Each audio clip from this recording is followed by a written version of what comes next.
ام عندهم الغیب فہم یکتبون. یہ آیت ہے جس پر آج میں نے درس دینا تھا, وقت تھوڑا رہ گیا تو مختصر دیتا ہوں. قرآن کہہ رہا ہے ام عندهم الغیب فہم یکتبون, کیا ان کے پاس غیب کا علم ہے جس کو یہ لکھ رہے ہیں. کیا علم؟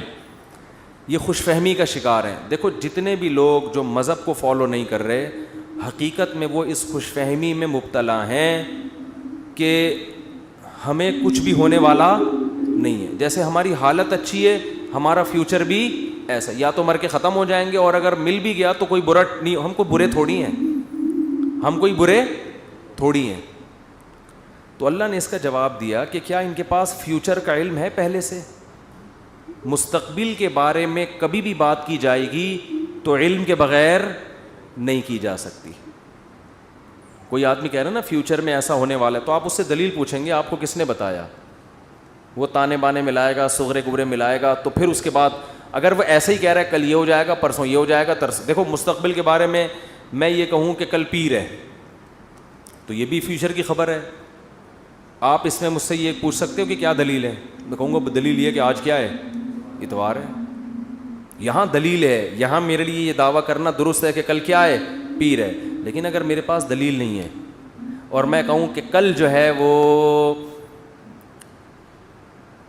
کل دنیا میں 3000 آدمی مر جائیں گے ایک ہی کسی حادثے میں, تو لوگ پوچھیں گے بھائی کیا دلیل ہے کسی حادثے میں 3000 آدمی مر جائیں گے. اب میرے ذمے کیا ہے, میں کہوں وہ ویسے ہی میرا ذوق کہہ رہا ہے, تو یار کوئی مانے گا کوئی؟ اچھا عجیب بات یہ ہے کہ روحانی عاملوں کی یہ باتیں مان لیتے ہیں لوگ. میں یہ کہوں نا کل 3000 آدمی ایک حادثے میں, اللہ نہ کرے مرے ہیں, میں ایک مثال دے رہا ہوں, تو لوگ کہیں گے کہاں سے پتہ چلا؟ لوگ کہیں گے بھائی جھوٹ بول رہے, اس کو کس نے بتایا؟ یا تو قاتلوں سے تعلقات ہیں جس نے مارنے کا ارادہ کیا ہے, ایسا بھی نہیں ہے تو یہ ہوائی بات ہوگی. لیکن یہی بات روحانی عامل کرے گا تو لوگ کیا کریں گے, حضرت کا علم ہے بھائی, حضرت کے پاس بولو علم ہے. ابھی روحانی عاملوں پہ نہیں جاؤں گا, پھر میں معین اختر کی طرح نا بلب کے رشتہ داروں کو بھی, تو اب تو میں روحانی عاملوں کے رشتہ داروں کو بھی اچھے الفاظ سے یاد نہیں کرتا. رشتہ داروں سے مراد وہی جو بلب کے رشتہ دار تھے. اب آپ کہیں گے بلب کے کون سے رشتہ دار ہوتے ہیں؟ ہمارے ہاں کبھی بھی جس بندے کو برا کہا جاتا ہے گالی اس کو نہیں دی جاتی, ہمیشہ اس کے رشتہ داروں کو ہمیشہ گالی دی جاتی ہے. یہ ہمارے ایک ٹرینڈ چل نکلا ہے.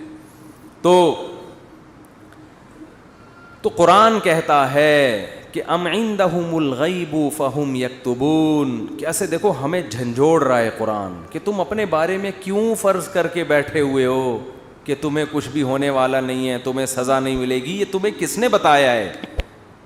فاصبر لحکم ربک ولا تکن کصاحب الحوت. جب نبی یہ مطالبے کرتے تھے تو پھر بھی آگے سے کوئی رسپانس نہیں ملتا تو انسان کو بے انتہا تکلیف ہوتی ہے کہ کن پتھر دل لوگوں سے واسطہ پڑا ہے.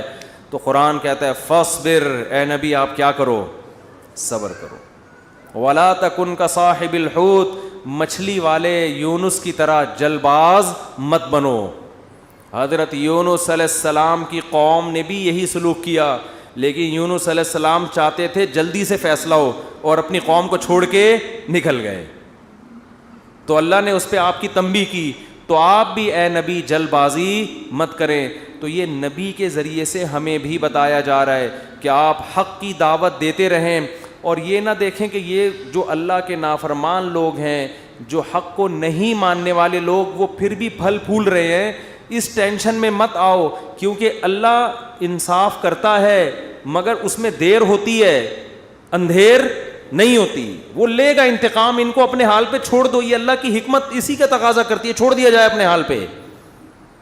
آج جو اہل حق ہے نا ان کو بہت تکلیف ہوتی ہے کہ جب یہ ہم صحیح بات کر رہے ہیں لیکن آگے جواب جو مل رہا ہے وہ کیا مل رہا ہے, الٹا, کوئی مان کے نہیں دے رہا. تو اللہ فرماتے ہیں وَلَا تَكُنْ كَصَاحِبِ الْحُوتِ إِذْ نَادَى وَهُوَ مَكْظُومٌ. یونس علیہ السلام نے جلد بازی کی اور بالآخر اللہ کی طرف سے ان کو دنیا میں تنبیہ ہوئی ہے, سزا ملی ہے. اور وہ سزا کیا ملی؟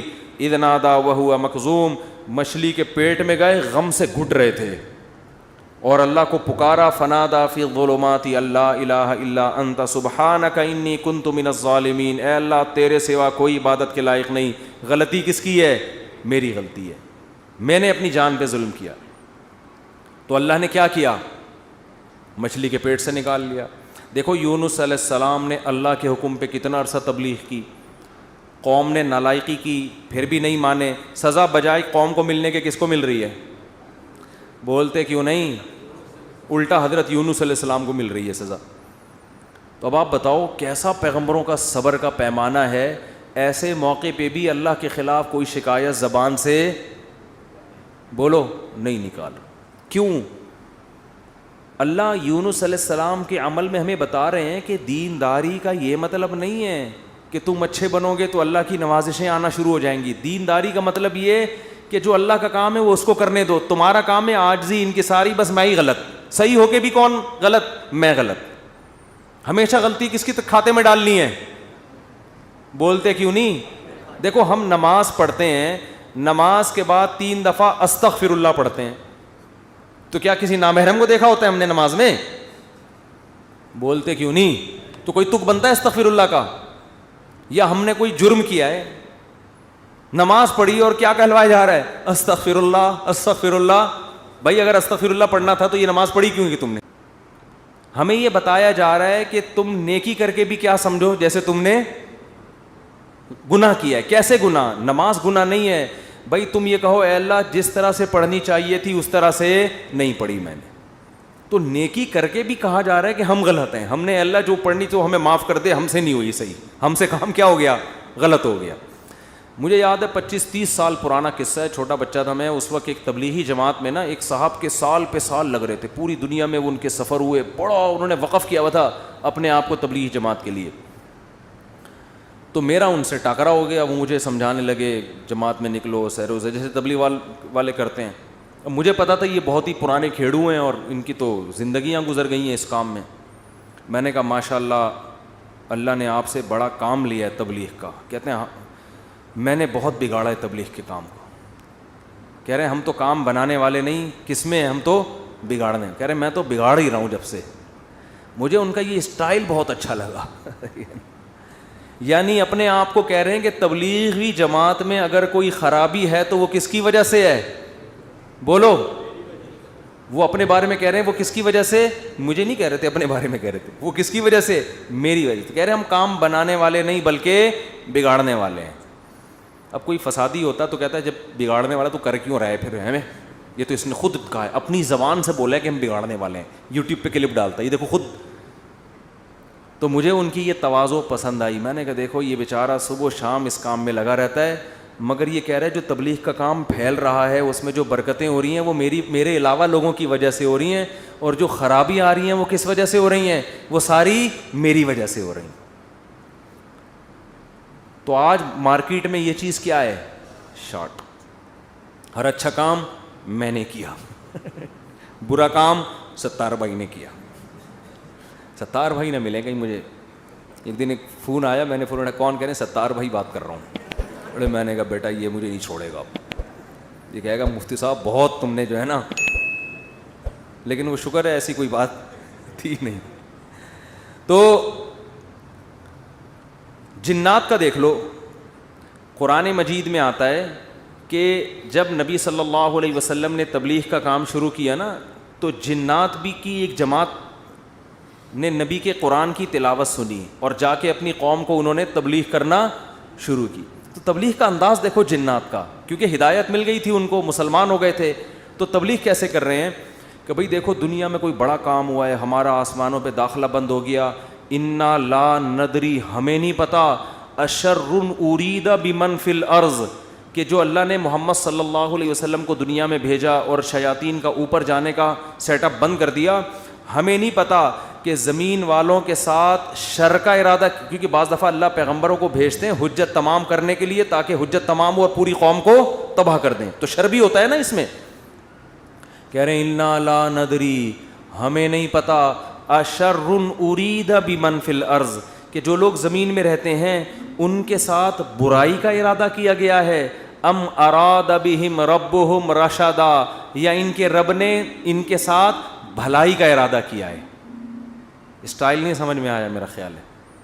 دیکھو جملہ یہ ہونا چاہیے تھا کہ ہمیں نہیں پتہ یہ جو کچھ ہو رہا ہے ہمیں نہیں پتا کہ رب نے ان کے ساتھ برا چاہا ہے یا اچھا چاہا ہے. اصل میں تو یہ ہونا چاہیے نا. لیکن جنات کیا کہہ رہے ہیں؟ آج کل تو انسان اتنے سمجھدار نہیں ہے جتنے اس زمانے کے جنات سمجھدار تھے یار.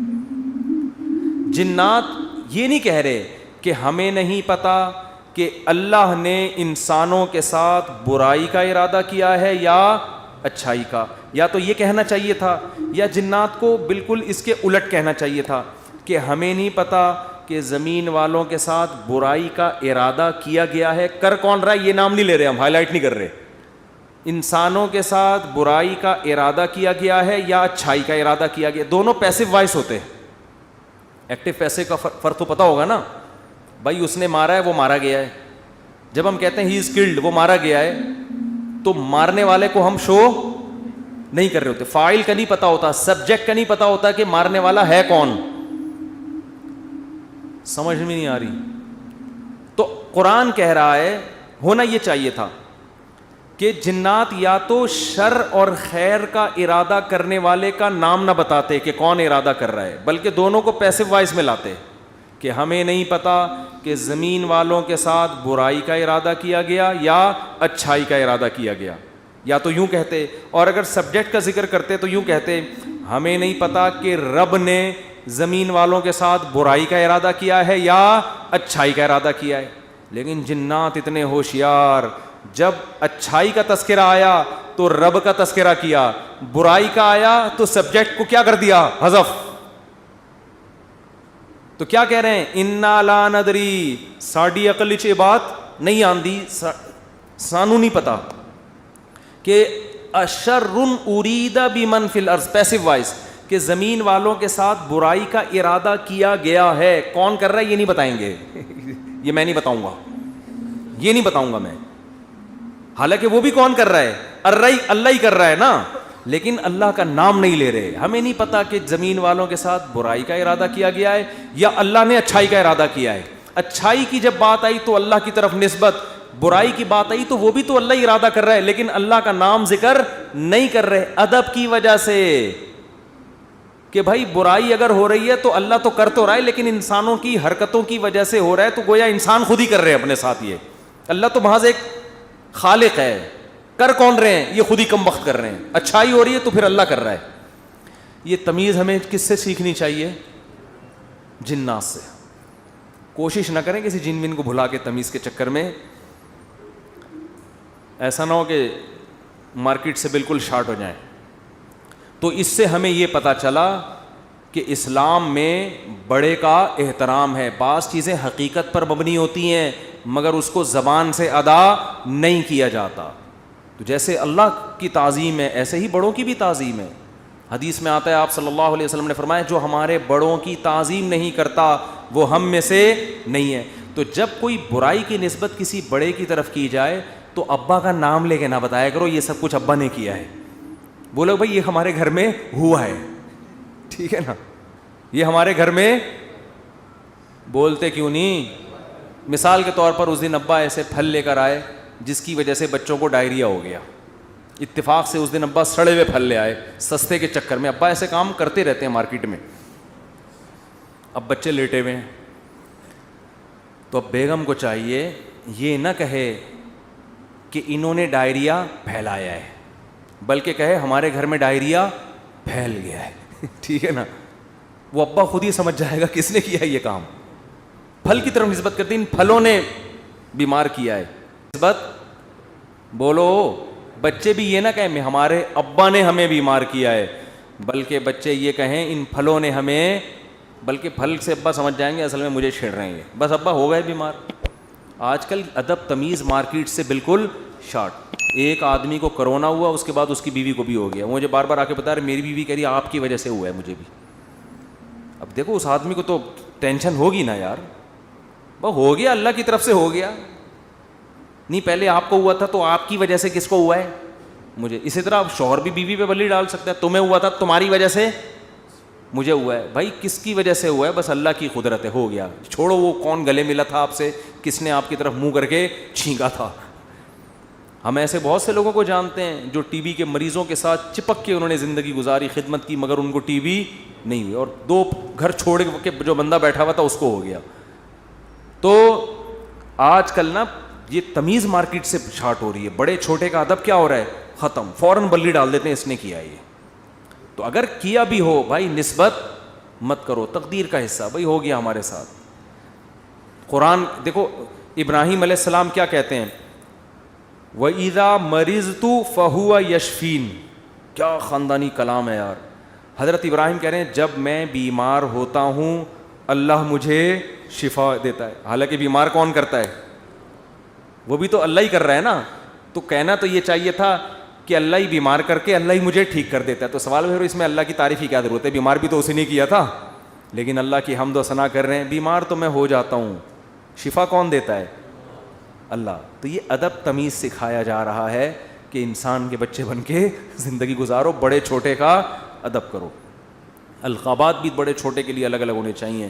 تو خیر قرآن کیا کہتا ہے, اے نبی فاصبر, آپ نے کیا کرنا ہے, صبر کرنا ہے. تو ہمیں بھی ترغیب دی جا رہی ہے کہ ہم یہ نہ سمجھیں کہ ادھر ہم دعوت دیں گے ادھر فوراً لوگ ہماری دعوت پر لبیک کہیں گے. جس کو جو بات سمجھائیں گے 2 منٹ میں اس کی سمجھ میں وہ بات آ جائے گی اور وہ بالکل ہمارے نظریات کے مطابق ہو جائے گا, اور اس طرح ہم ہنسی خوشی زندگی گزاریں گے.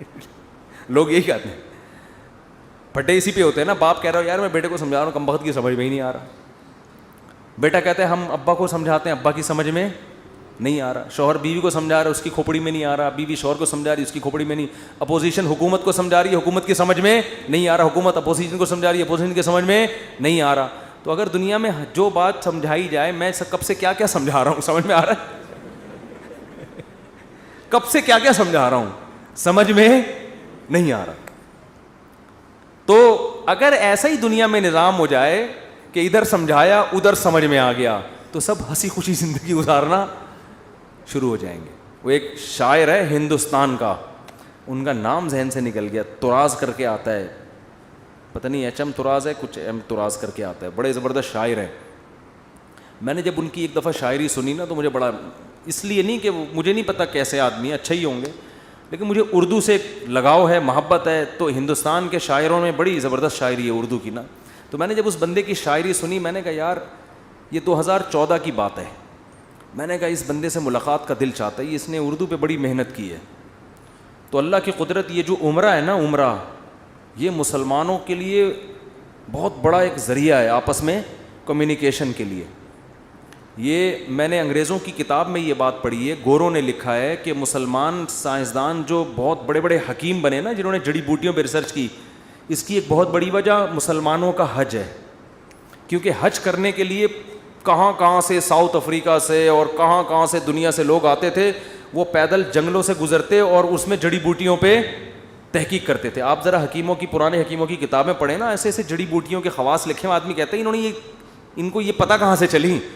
تو وہی حج اور عمرے سے جو مسلمانوں کے سفر ہوئے ہیں, پھر مختلف ملکوں کے لوگ آ کے عمرے میں ایک دوسرے سے ملتے ہیں, ایک دوسرے کی تہذیبیں سیکھتے ہیں, سکھاتے ہیں. یہ مسلمانوں کے لیے یہ بہت بڑا ایک ذریعہ بنا ہے. یہ بیت اللہ جو ہے نا, یہ مسلمانوں کو آپس میں کنیکٹ کرنے کا صدیوں سے ایک بہت بڑا ذریعہ ہے. یہاں کے ترکی, پاکستانی, انڈونیشیا سب آ کے کیا ہوتے تھے, مل جاتے ہیں. تو میری خواہش تھی, میں نے کہا یار کبھی ان سے سلام دعا ہو جائے تو اچھا ہے, خوشی ہوگی. تو وہ میں نے ویسے ہی, انڈیا کے کچھ لڑکے بیٹھے ہوئے تھے, بیت اللہ میں عمرہ کیا ہم نے. میں نے کہا یار وہ ایک شاعر ہے, انہوں نے کہا اتفاق سے عمرہ کرنے آیا ہوا ہے. میں نے کہا میری ملاقات کرا دو.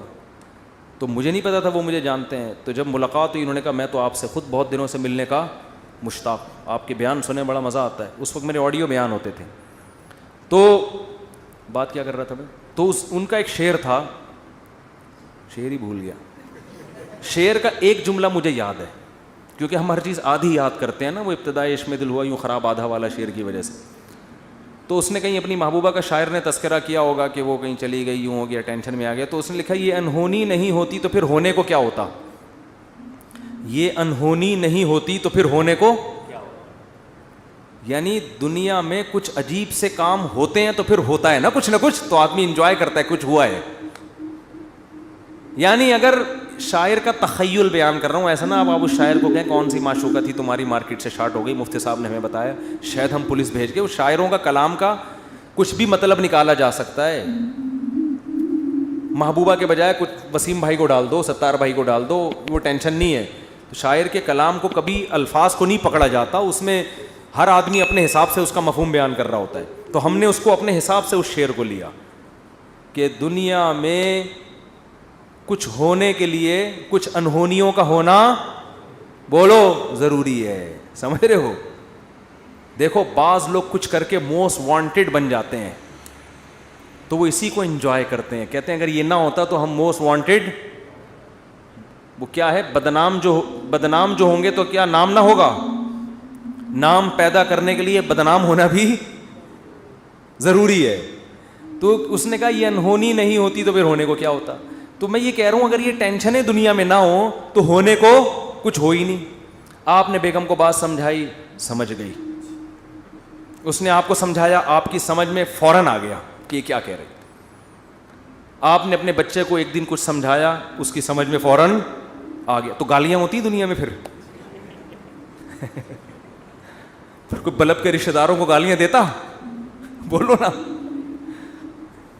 تو خیر اور شر کا مقابلہ کیا ہو جاتا, ختم. پیغمبر امتیوں کو سمجھاتے, 2 منٹ میں بات سمجھ میں آتی. نبی آ کے سمجھاتے بھئی یہ 360 بت پتھر کے بنے ہوئے تم نے رکھے ہوئے ہیں, یہ غلط ہیں. وہ کہتے ہیں او اچھا یہ تو بالکل صحیح کہا آپ نے, ہم اپنے ہاتھوں سے اپنے خدا کو بناتے ہیں, یہ بننے میں ہمارے محتاج, تو بھلا یہ ہماری مدد کیسے کریں گے. بات تو کلیئر تھی نا 2 اور 4 کی طرح, مگر ان کی کھوپڑی میں نہیں آئی ہے. 10,000 کا لشکر لے کے مکہ پہ حملہ ہوا ہے, خون بہے ہیں, لو عورتیں بیوہ ہوئیں, بچے یتیم ہوئے. اتنی سی بات سمجھانے کے لیے 23 سال کی ٹینشن ہے, پھر جا کے بھی سمجھ میں پھر بھی نہیں آئی. پھر مکہ فتح ہوا تو نبی نے بیت اللہ کے اندر 360 بت گرائے اپنے ہاتھوں سے, وہ بھی طاقت کے زور سے سمجھ میں آئی ہے, ورنہ پھر بھی نہیں آئی. اگر یہ حملہ نہ ہوتا تو آج تک 360 بت رکھے ہوئے ہوتے, آپ دلائل میں مناظرہ ہی کر رہے ہوتے, بحث ہی کر رہے ہوتے, کسی کی کھوپڑی میں نہیں آتی بات. تو بھائی اتنی بڑی حقیقت جب بحث سے کسی کی کھوپڑی میں نہیں آئی تو آپ کی بیگم آپ کی فرما بردار کہاں سے بن جائے گی, کیونکہ آگے اس کے پاس بھی دلائل ہوتے ہیں سمجھانے کے لیے. آپ اس کو جب سمجھاؤ گے شوہر کے یہ حقوق ہیں تو کہے گی کہ صرف شوہر ہی کے ہیں, بیوی کے نہیں ہوتے. اب کیا جواب دو گے آپ؟ اب یا تو 10,000 کا لشکر لے کے سسرال پہ حملہ کرو یہی ہوگا. 10,000 کا لشکر لے کے کیا کرو, سسرال پہ حملہ کرو, اپنے حقوق پاس کرواؤ. ایسا نہیں ہوگا. تو بس یہی ہے کہ آپ نے سمجھایا, نہیں سمجھ میں آیا اس نے سمجھایا, آپ کی سمجھ میں نہیں آئے. ہنسی خوشی زندگی گزارو. بولو یہ انہونی نہیں ہوتی تو پھر ہونے کو کیا ہوتا. تو اس لیے دنیا میں جو بھی ہو رہا ہے نا, اپنی ذمہ داری پوری کرو, اپنا الو سیدھا رکھو. جو اپنی ذمہ داریاں پوری کرو, باقی جو ہو رہا ہے ہونے دو, ٹھیک ہے نا. حکیم الامہ حضرت مولانا اشرف علی تھانوی رحمۃ اللہ علیہ ایک بات بہت زیادہ فرمایا کرتے تھے کہ جو چیز اختیار میں ہے اس میں سستی نہ کرو, جو اختیار میں نہیں ہے اس کی ٹینشن مت لو. اولاد بگڑ گئی, بھائی آپ نے کوشش کی سمجھانے کی, اب کنٹرول میں نہیں ہے, چھوڑ دو یار. ساری زندگی یہی ٹینشن, نہیں لوگ پالتے ہیں ٹینشن, میرا بچہ کیوں نہیں صحیح ہو رہا, میرا بچہ کیوں نہیں صحیح ہو رہا, میرا بچہ کیوں نہیں صحیح ہو رہا. چھوڑ دے یار اس کو اپنے حال پہ, چھوڑ دو اس کو اپنے حال پہ. یہ کیوں نہیں ٹھیک ہو رہا, وہ کیوں نہیں ٹھیک ہو رہا, یہ کیوں نہیں صحیح ہو رہا, عمران خان نے جو وعدے کیے تھے پورے کیوں نہیں ہو رہے. تمہارے اور کم ٹینشن ہے یار. تو اللہ پوچھ لے گا بھائی جو آپ نے وعدے کیے تھے پورے کیے کہ نہیں کیے. تو جو کام اپنی ذمہ داری میں, حتیٰ کہ کسی نے ان سے پوچھا کہ حضرت میرا نماز میں دل نہیں لگتا, خیالات منتشر رہتے ہیں. انہوں نے فرمایا نماز میں دل لگانے کی کوشش کرنا فرض ہے, دل لگنا فرض نہیں ہے. کوشش کرو, لگے ٹھیک ہے, نہیں لگے تو بھی ٹھیک, ہمارے اختیار میں نہیں ہے بھائی. جب نماز میں دل نہ لگنے کا بھی ٹینشن, کیونکہ اللہ نے کبھی ایسی بات پہ اللہ آپ کو نہیں پکڑے گا جو آپ کے اختیار میں نہیں ہے. ہمارے جامعہ دارالفتہ میں حضرت مفتی رشید احمد صاحب کے ایک مرید تھے کیا ہیں ابھی بھی, تو وہ نماز میں ان کو نیند بہت آتی تھی, ویسے جاگتے رہتے تھے, ادھر نیت باندھی سو گئے, ادھر نیت باندھی کھڑے کھڑے سو رہے ہوتے تھے, سردے میں گئے اٹھ ہی نہیں رہے, کونی مار کے اٹھاتے تھے ان کو, اٹھو بھائی, اور ویسے ٹھیک ٹھاک پھر رہے ہیں. وہ تھے بڑے نیک, ان کو فکر تھی یار نماز میں دل لگانا چاہتا ہوں. اور نمازیں بھی ماشاءاللہ بہت پڑھتے تھے, تہجد کے پابند, لیکن جب کھڑے ہوئے سو جاتے تھے. تو ایک دن انہوں نے لکھا کہ حضرت میں ٹینشن میں آ گیا ہوں, میں نماز میں ادھر نیت باندھی اور ادھر آنکھ لگ گئی. تو فرمایا کوئی ٹینشن لینے کی بات نہیں ہے, نماز کا بھی پورا ثواب مل رہا ہے بھائی, نماز کا بھی پورا ثواب اور نیند کے بھی مزے. کیونکہ یہ آپ اپنے اختیار سے یہ نہیں کر رہے, یہ غیر اختیاری ہے. جان کر کوئی خراٹے لے رہا ہے نا کم بخت نماز میں, کھڑا ہوا ہے اور آنکھیں بند کر کے کوشش کر رہا ہے کہ میں سو جاؤں, یہ غلط ہے. بھائی آپ جاگنے کی کوشش کر رہے ہو پھر بھی نہیں جاگتے, کوئی ٹینشن کی بات نہیں ہے, اس سے نہ کوئی درجات میں کمی آئے گی. آج بہت سے لوگ کہتے ہیں نماز میں مزہ نہیں آ رہا, ہم کو نماز میں مزہ نہیں آ رہا. بھائی مزہ تو بریانی کھانے میں آئے گا مسالے والی, اس میں اگر نہیں آ رہا مزہ تو ڈاکٹر کو بتائیں. پیٹ میں کوئی پشاور میں گئے اور چپلی کباب کھانے کا مزہ نہیں آیا تو یہ پشاور کا فالٹ نہیں ہے, یہ آپ کے پیٹ کا فالٹ ہے. آپ چائے کے عادی ہو, آپ کوئٹہ اور چمن میں بھی آپ کو چائے پینے میں مزہ نہیں آیا تو چائے کا فالٹ نہیں ہے, آپ کو غلط چائے پینے کی عادت پڑ گئی ہے. سٹوں کی بھی بات بتاؤں چھوڑو رہنے. تو اسی طرح یہ تو بریانی ہے مسالے والی, نماز مزے کے لیے تھوڑی ہے, بریانی ہے مزے کے لیے. نماز تو عبادت ہے, آپ نے پراپر طریقے سے اپنی ذمہ داری پوری کرنی ہے. کبھی انسان کی طبیعت میں نشاط ہوتا ہے, بڑا مزہ آ رہا ہوتا ہے نماز میں, آنسو نکل رہے ہوتے ہیں, کبھی طبیعت میں ٹینشن ہوتی ہے. تو آپ اپنی ذمہ داری پوری کرو, ان چکروں میں مت پڑو کہ مزہ آ رہا ہے یا نہیں آ رہا. سمجھتے ہو کہ نہیں سمجھتے؟